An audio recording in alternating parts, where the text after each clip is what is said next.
আলাস্কায় অকস্মাৎ আলোচনার মঞ্চ সাজাচ্ছেন মার্কিন প্রেসিডেন্ট ডোনাল্ড ট্রাম্প ও রুশ প্রেসিডেন্ট ভ্লাদিমির পুতিন।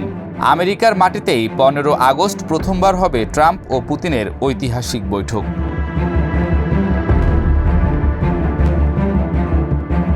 ট্রাম্প সরকার আগেই জানিয়েছে এ বৈঠক হতে পারে নিরস্ত্রীকরণ বা যুদ্ধবিরতির পথ, আর সেখানে জমি আদান প্রদান অনুচ্ছেদও থাকতে পারে।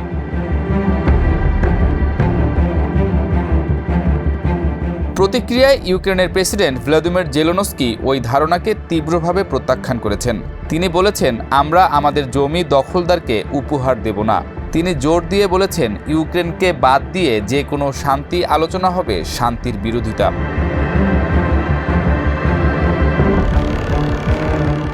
ট্রাম্প একেবারে খোলামেলাভাবে বলছেন জমি এক্সচেঞ্জ হবে এবং এটাই উভয়ের জন্য ভালো, কিন্তু স্পষ্ট করেননি কোন কোন অঞ্চল জড়িত কিন্তু যুক্ত করা হয়েছে। এটি হয়তো ক্রিমিয়া ও ডনবাস, লুহানস্ক, ঝাপোরিজিয়া, খেরসন ইত্যাদি রিজিয়নে হতে পারে।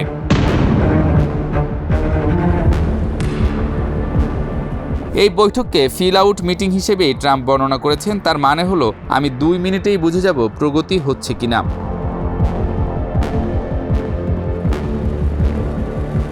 বিশ্বের অন্য প্রান্তে ইউরোপীয় নেতারা এবং ইউক্রেনের জেলেনস্কি একজোট হয়ে ঘোষণা করেছেন, ইউক্রেন ছাড়া শান্তির পথ আঁকা যাবে না।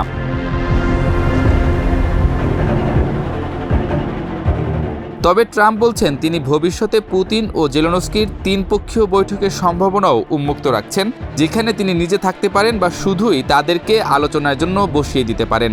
রাশিয়া এই বৈঠককে বিপুল রাজনৈতিক জয় হিসেবেই দেখছে। পুতিন আমেরিকায় যাচ্ছে মিটিংয়ের জন্য, যা ইতিহাসের পুনরাবৃত্তি।